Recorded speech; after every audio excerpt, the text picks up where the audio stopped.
Well, good afternoon, fellow adventurers. I'm Kelly, and this is K2 Garden Adventure. If you're here for the first time, welcome, welcome. Great to have you. Remember to subscribe, hit that bell notification, share with your friends, and most of all, leave me a comment. Let me know what you think, what I could do better, what you thought I did well, what your favorite flowers are, those kinds of things. Again, I'm always looking to learn more and get feedback from all you wonderful people out there. If you are coming back, that's awesome. Love to have you back. And today, I've been working all morning, but just doing sort of odd things here and there. I took the time, I needed to work back here on this rear avocado orchard. So if you aren't aware, out front, one of the first things I did here was plant a wonderful avocado orchard with 24 different varieties of avocados. And I thought that was going to be it. But, you know, I got the gardening bug. And there were just more varieties, and I didn't know which one was best. So I started collecting a few more. And so I ended up, a lot of these tended to be little babies that I was getting through the mail. So I was trying to grow them in containers. That did not work out well. They were dying. So then I tried to plant some more in the ground, and half of those died as well. Anyways, when I planted them in the ground, I was, planting them in there, but I wasn't necessarily measuring and spacing them out. So I decided if I'm going to redo this area, I should probably do that. So where the yellow flags are all the locations for where avocado trees are going to get moved to. And so everything's spaced 8 feet apart, and then it creates kind of a cool diamond grid pattern. Or you can think of it, depending on what angle, right? You got 3 in this row, 3 in that row, 3 in that row, 3 in that row. And the idea was, since there was 2 established avocado trees here on the property, this one here and one way over there on the other side of that liquid amber, that was 2. I planted 24 out front, so that's 26. That meant I needed 14 more varieties or 14 more trees back here to give me an even 40, because I call it the one, I like round numbers, and 2, I could say it's the back 40. I don't know. Anyway, so what I did was map out, all right, where will 14 avocado trees be? Now, one thing I also realized I needed to do is move the path a little bit over, because I want to put a tree right there, but that's okay. I've got a number, like I said, that look like they're pretty much dead. And then I've got 2 that are still alive and doing fine, but that are way over there closer to the persimmon tree. So the idea was, hey, let me bring those over here into the sort of more main avocado area. And boy, that one looks very dead. But these 3 spots, I currently have a cherry, an apple, and a pear tree that are out front in the Pacific Coast Garden that are kind of underneath the those 2 really tall pine trees. I think those Monterey pines, sort of that area, and they're in wine barrels. But the issue is because of the really tall trees, they only get sun for, I don't know, maybe 4 hours of direct sun tops. And so I want to move those 3 to these 3 spots here, where they'll get all day sun, as much sun as they could possibly want. And that also allows me to have 40 avocados, 15 in this area, 1 off by itself over there, and then the other 24 out there. So anyways, I'll be very more organized and everything. But it was important for me to measure out the avocados, even though I'm not planning on moving things today, because that is going to let me know where I want to plant my peonies. So as you can see, I sort of laid them out here where I'm equidistancing them in between where the avocado trees are going to be. So the idea is I'm going to plant those peonies. I've got some that are already going along and a few more in that are just the corms in the bag. So get those in the ground. Then up here for my dahlias, so I had seen, all right, so previously I tried growing dahlias in these containers, and they're decent sized containers, but some of the dinner plate dahlias, the ones that I like, they got way too big for that little container and they would just tip over. So my plan is for the large dahlias that are in those containers, plus some big, beautiful varieties that I bought. And we can show you what they are. I mean, I'll do a walkthrough of all of them later, but you know, these big, beautiful ones, these dinner plate ones, I want them to be in the ground. And then I saw a video where a gardener, he had put these sort of standalone arbors out in the garden, and as the dahlias came up, he just train the dahlias around the arbor. And I'm like, oh, that's really beautiful, because I don't really want to set up like an industrial, you know, row of dahlias. I don't, it's not really the aesthetic I'm going for here, but I thought that looked really cool. The other thing that allows me to do is I have a number of clematis that are growing up out of these containers, some containers from my last house, so they're coming back.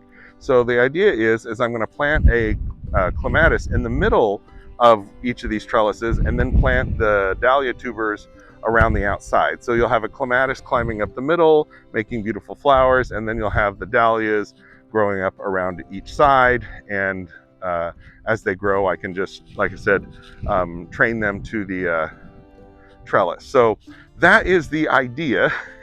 And in my head, it works beautifully and looks amazing. Having said all that, I'm going to go ahead and get started. Just start getting some things in the ground, and I'll show you how it's going in just a little bit.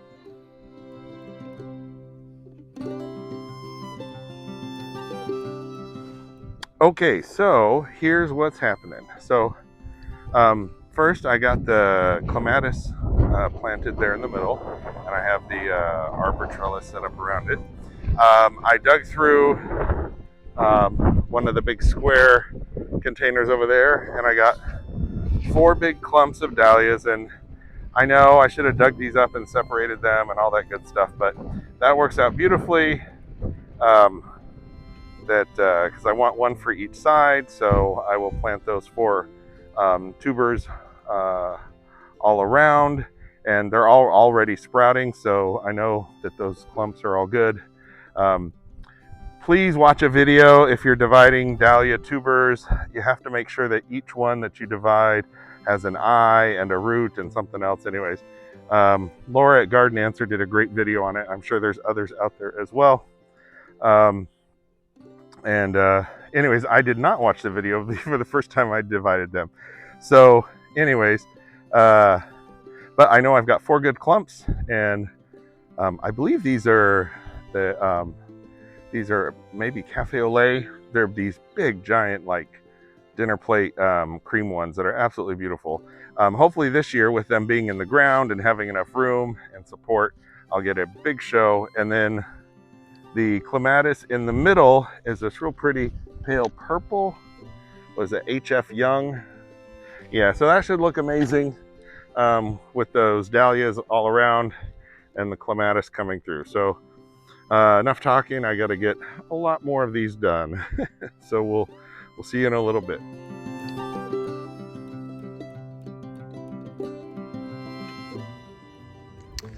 Okay, so had to do an errand in the house, but